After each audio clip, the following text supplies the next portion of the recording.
Estamos iniciando una emisión más de Impacto Económico. Le agradezco por supuesto que esté con nosotros. Vamos a comenzar con los titulares del día de hoy.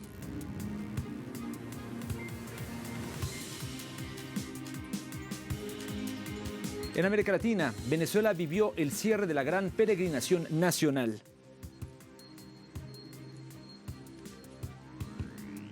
En contexto, la economía de China se mantiene resiliente, apoyada en el dinamismo de la inteligencia artificial.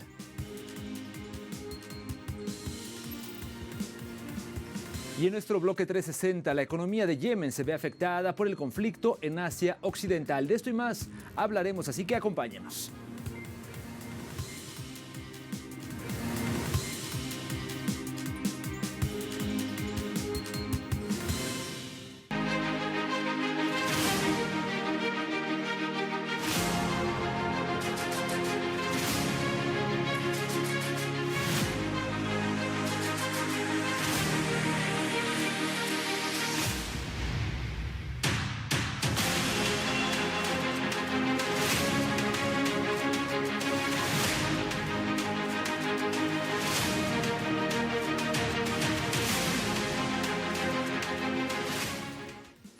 Este jueves 30 de abril, Venezuela vivió el cierre de la Gran Peregrinación Nacional, una movilización convocada por la presidenta encargada Delcy Rodríguez, quien exigió el cese de las hostilidades financieras en contra del país sudamericano. El recorrido, que inició el pasado 19 de abril en conmemoración del primer grito de independencia, ha cruzado diversos estados como La Guaira, Guárico y Miranda, con el firme objetivo de exigir el fin de las sanciones económicas y promover la cultura de la paz. La importancia de esta jornada radica en su capacidad para visibilizar el rechazo colectivo a las medidas coercitivas, transformándose en un símbolo de cohesión social. Esta travesía no solo ha sido un recorrido geográfico, sino una demostración de la voluntad inquebrantable de un país que se mantiene de pie frente a cualquier dificultad, honrando el legado histórico de libertad y la dignidad de un pueblo que nunca se doblega. Y llegamos a Caracas entusiasmados, llegamos a Caracas emocionados de lo que recorrimos, de lo que vimos. Y si hay una fortaleza que tenemos que decir, es que el pueblo venezolano nunca se rinde. El pueblo venezolano jamás se arrodilla. El pueblo venezolano siempre se levanta ante las adversidades, ante las dificultades. Herencia de nuestro padre libertador, Simón Bolívar. ¡Qué gloria la de este pueblo! ¡Qué dignidad la de este pueblo! Asimismo, la presidenta encargada de Venezuela, Delcy Rodríguez, en la víspera del Día del Trabajador, realizó anuncios económicos para la población venezolana. Escuchamos el siguiente informe. La mandataria encargada anunció un aumento del salario mínimo integral para la protección de los trabajadores y trabajadoras venezolanas. El primer anuncio que quiero hacer es que el ingreso mínimo integral alcanzará el equivalente a $240. Debo resaltar que es el aumento más importante en los últimos años. No habíamos tenido un incremento que nos permitiera tener este nivel. Yo quiero invitar también al ministro del Trabajo, Carlos Alexis Castillo, porque el día de hoy se ha suscrito un muy importante acuerdo en la mesa para los consensos laborales y sociales. Han suscrito tanto los sindicatos bolivarianos como sindicatos de la oposición, junto al sector empleador, el consenso del respeto de este ingreso mínimo integral, que está exhortado el sector privado también a aplicarlo en aquellos casos donde sea inferior al equivalente a los $240. En la misma línea, informó un aumento del 40% para las pensiones y la creación de un plan de atención especial para los abuelos y abuelas. Quiero también informar que nuestros abuelos, nuestras abuelas, los más golpeados, van a tener una pensión equivalente a los $70 y que significa un incremento del 40%. No es suficiente, nos falta mucho y por eso pedí un plan especial de atención para nuestros abuelos y para nuestras abuelas. A partir de este momento quedan conformadas las brigadas de atención integral de los abuelos y de las abuelas. Y esas brigadas irán al encuentro de los nietos. Se incorporan de manera inmediata los nietos voluntarios que están registrados en la misión Venezuela Joven. Rodríguez enfatizó que el compromiso de los sectores productivos deben garantizar el desarrollo económico a largo plazo y la plena soberanía de la nación. Hermanos, hermanas, es el momento, es la hora de pensar en el futuro, es la hora de pensar qué vamos a hacer en el 2030, en el 2040, en el 2050, qué vamos a hacer los trabajadores, las trabajadoras, garantizar el pleno crecimiento económico para que nuestra patria, como lo ha dicho nuestro hermano Diosdado, para que nuestra patria nuevamente vuele libre y vamos a ver una gran Venezuela. Bajo la premisa de una Venezuela libre, en el marco del Día del Trabajador y en el cierre de la peregrinación nacional, la presidenta encargada de Venezuela convocó a toda la clase trabajadora a liderar el plan de recuperación y expansión económica del país. La presidenta encargada también felicitó a la industria de hidrocarburos tras recuperar la producción petrolera. Vamos a escucharla. Yo quiero pedir un aplauso especial a los trabajadores y a las trabajadoras de la industria de los hidrocarburos, porque el día de hoy Venezuela ha recuperado nuevamente su nivel de 1.200.000 barriles de producción. Y pido el aplauso porque ustedes saben bien que producto del bloqueo naval que tuvimos en diciembre y en enero, habíamos bajado producción. Y a mí me da una profunda alegría que a horas del 1 de mayo, del Día del Trabajador, pueda decirles aquí, con la verdad en la mano, con los trabajadores petroleros, petroquímicos y gasíferos, podamos decirle a Venezuela, aquí vamos, nunca nos rendimos, nunca desistimos y nos pusimos un horizonte. Cambio de tema, le cuento ahora que la tasa de desempleo en Colombia cayó al 8,8% en marzo pasado, lo que significa una reducción de 1,2 puntos respecto al año anterior, según informó el Departamento Administrativo Nacional de Estadísticas. El informe resalta que la población ocupada alcanzó los 24.300.000 personas, sumando 650.000 nuevos empleos en la comparación interanual. Piedad Urdinola, quien es directora del organismo, detalló que los desempleados sumaron 2.300.000 ciudadanos sin empleo, mientras que 14.300.000 están fuera de la fuerza laboral. Asimismo, por sectores, la administración pública y defensa, así como la salud y educación, lideraron la generación de empleo con 369.000 personas ocupadas. En contraste, el sector agropecuario perdió 242.000 puestos. A pesar de la mejora, persiste la brecha de género. El desempleo masculino fue del 7,1% frente al 11% femenino. Finalmente, la informalidad descendió del 55,6% y la desocupación juvenil se situó en el 17% durante el primer trimestre del año.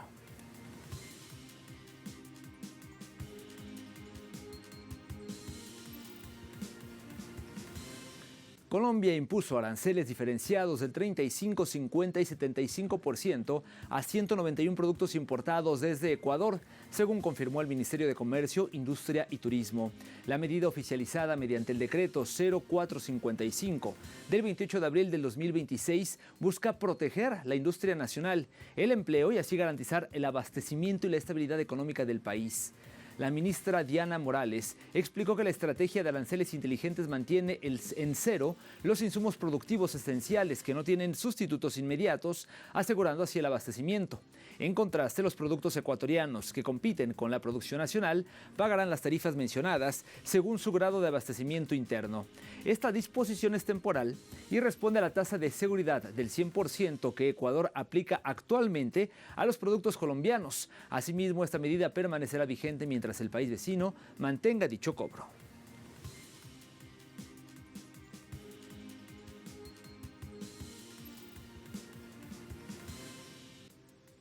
Subidón de precios y presuntamente el gobierno argentino intenta ponerle un freno de mano a la inflación. Ante la disparada de los precios en los últimos meses, la administración de Javier Milei decidió desdoblar el aumento de los combustibles que debía regir plenamente mañana. A través del decreto 30.226, el Ejecutivo oficializó una suba o un incremento mínimo del 0,5% en los impuestos a las naftas y el gasoil para mayo, postergando así el ajuste más fuerte para junio.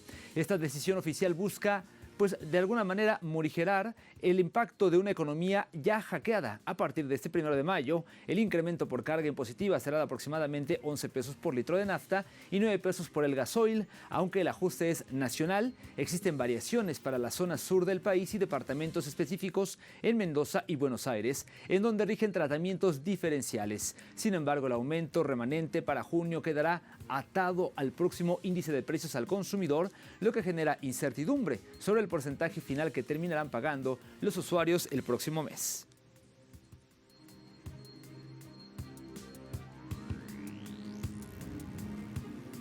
Momento de hacer una primera pausa en la emisión del día de hoy. Al volver como parte de nuestro espacio de En Contexto, hablaremos de la economía de China. Se mantiene resiliente, apoyada en el dinamismo de la inteligencia artificial. Volvemos con todos los detalles.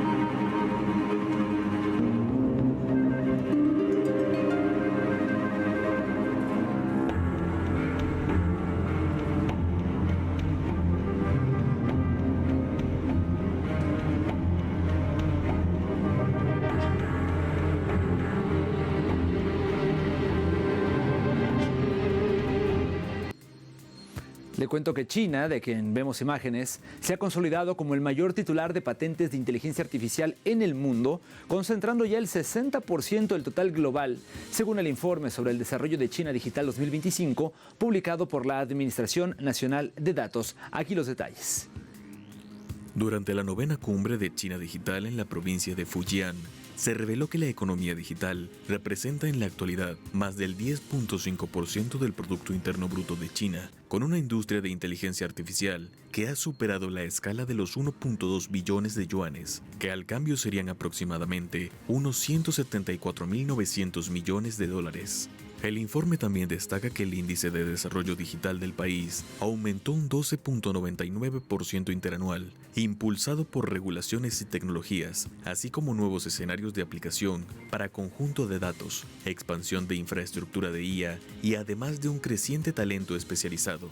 Asimismo, el informe demuestra que China cuenta con más de 110.000 conjuntos de datos de alta calidad en sectores que cubre la atención médica, la industria y la educación, además de 306 instalaciones de computación ecológica. Por su parte, Yu Ying, subdirector de la Administración Nacional de Datos, afirmó que el motor digital será clave para la actualización industrial. Además, las autoridades confirmaron que seguirán colaborando para fortalecer este desarrollo de China digital e integrar las tecnologías digitales en la sociedad.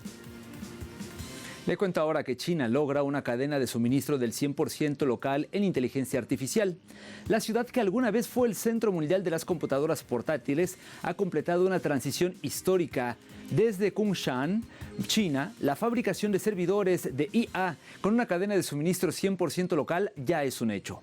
Desde los sustratos y las memorias hasta la CPU, Kunshan ha logrado lo que muchas potencias tecnológicas anhelan: independencia total y una capacidad de producción que supera el 1.000.000 de unidades al año. Con una tasa de automatización que supera el 80%, la planta Songke Controllable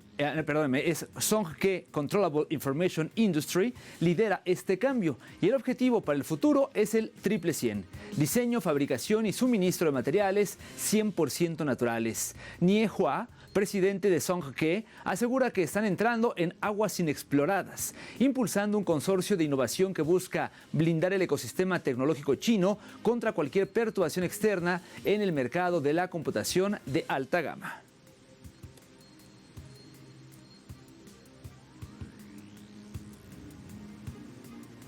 En más información, el auge de la inteligencia artificial OpenCloud ha puesto a gigantes tecnológicos chinos como Tencent y Alibaba en el centro de la atención del mercado, en un contexto en donde la innovación digital redefine las dinámicas productivas. Ambas corporaciones han impulsado servicios accesibles que permiten automatizar tareas complejas, ampliando el alcance de la inteligencia artificial más allá de los modelos tradicionales. Este avance se inscribe en una estrategia más amplia de desarrollo tecnológico que fortalece la soberanía digital de China, pese a las tensiones regulatorias y los desafíos del entorno internacional. La integración de estas herramientas en plataformas masivas sugiere un cambio estructural en la forma en que millones de usuarios interactúan con la tecnología. Mientras tanto, sectores industriales y financieros observan con atención el impacto de esta transformación que podría consolidar a China como un actor clave en la economía digital global, incluso frente a un escenario de incertidumbre geopolítica.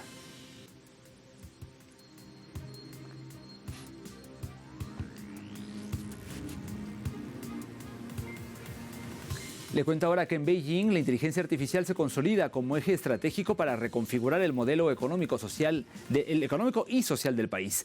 Y es que las autoridades promueven una narrativa en donde la tecnología no desplaza el empleo, sino que amplía oportunidades, especialmente para millones de jóvenes que ingresan cada año al mercado laboral en medio de desafíos estructurales, como por ejemplo el envejecimiento poblacional.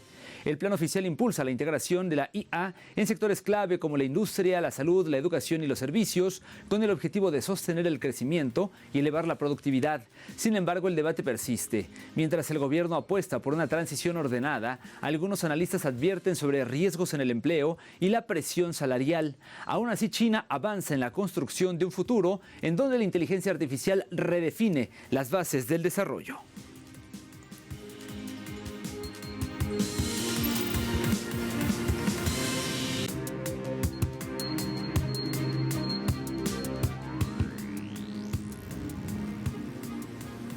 En este bloque 360 le comento que el conflicto en Asia Occidental ha afectado la economía de Yemen. Para conocer a qué me refiero, le invito a ver conmigo la siguiente historia. Desde finales de febrero del presente año, la agresión militar de Estados Unidos e Israel en contra de Irán ha provocado en todo el mundo aumentos considerables de los precios de la energía, la interrupción del transporte y el incremento de los gastos comerciales. Y entre los países afectados se destaca Yemen, nación que en los últimos años se ha visto sumergida en conflictos, crisis humanitaria y desplazamientos por todo el territorio. Desde el estallido de la guerra, los precios del combustible y los alimentos en Yemen han aumentado, al igual que los costos del transporte. Asimismo, debido al incremento de las primas de los seguros marítimos por parte de las aseguradoras internacionales, impulsado por la subida de los riesgos en el mar, los costos de transporte y los seguros también se han disparado. En general, la economía yemení se encuentra en un estado de extrema fragilidad. Ante esto, el gobierno ha tomado una serie de medidas para garantizar la sostenibilidad de su suministro de combustible y mantener la continuidad del transporte aéreo. Aún con ello, de extenderse el conflicto, se requerirían más medidas para evitar una mayor afectación para este año. Según la Organización Mundial para las Migraciones, más de 22 millones de personas requieren asistencia humanitaria y servicios de protección que, en total, se incluye a 5,2 millones de personas desplazadas internamente, 329.000 migrantes y 63.000 refugiados y solicitantes de asilo. Le cuento ahora que 7,8 millones de sudaneses enfrentan una catástrofe humanitaria alimentaria aguda. A través de un nuevo informe de la FAO, UNICEF y el Programa Mundial de Alimentos, se conoció que 7,8 millones de personas padecen inseguridad alimentaria grave en el país. El público más afectado son los infantes, siendo la cifra de 2,2 millones de niños las que se encuentran en desnutrición aguda. La intensificación del conflicto armado en Asia Occidental, sumado a las inundaciones climáticas y el colapso económico, ha disparado en un 160% el número de personas en nivel de catástrofe alimentaria alimentaria. La ONU advirtió que sin una intervención masiva inmediata, el país enfrentará una hambruna mortal. El análisis de la clasificación integrada de la seguridad alimentaria es lamentable. El 56% de los sudaneses está en fase de crisis o superior a pesar del cese formal del conflicto entre las facciones de Salva Kiir y también de Riek Machar. Los enfrentamientos, bueno, usted sabe, es una guerra civil, una guerra interna y bueno, los enfrentamientos persistentes siguen forzando, por supuesto, los desplazamientos masivos y paralizando la producción de alimentos. De acuerdo con lo compartido por la UNICEF, existe una alerta de casi 700,000 niños y niñas que están en peligro de muerte por desnutrición o malnutrición grave si no reciben asistencia nutricional de emergencia. La FAO insiste en que la única salida es garantizar corredores seguros para la ayuda humanitaria y actuar de forma colectiva para proteger los medios de subsistencia antes de que la situación se vuelva incontrolable.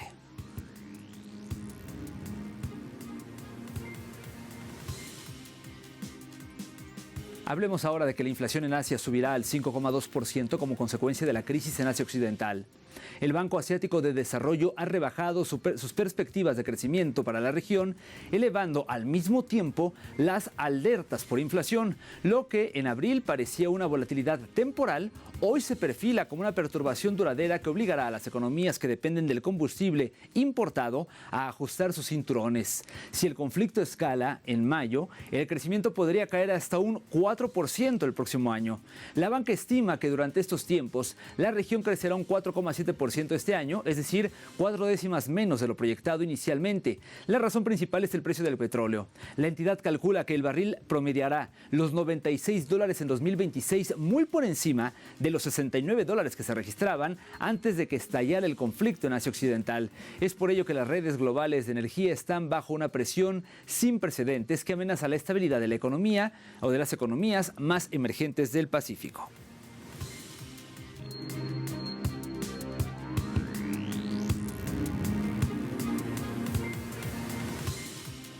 Momento de ver cómo se encuentran los precios del petróleo. Iniciamos como todos los días con el West Texas Intermediate de referencia Norteamérica que marcó un precio en este caso de $105.04, una baja de $1.84. En el caso del barril del Brent, el de referencia en Europa, su precio se ubicó en $113.94, una caída de $4.09. Finalmente, el crudo promediado por la OPEP marcó un precio de $112.83. Esto representa un alza de 3,39.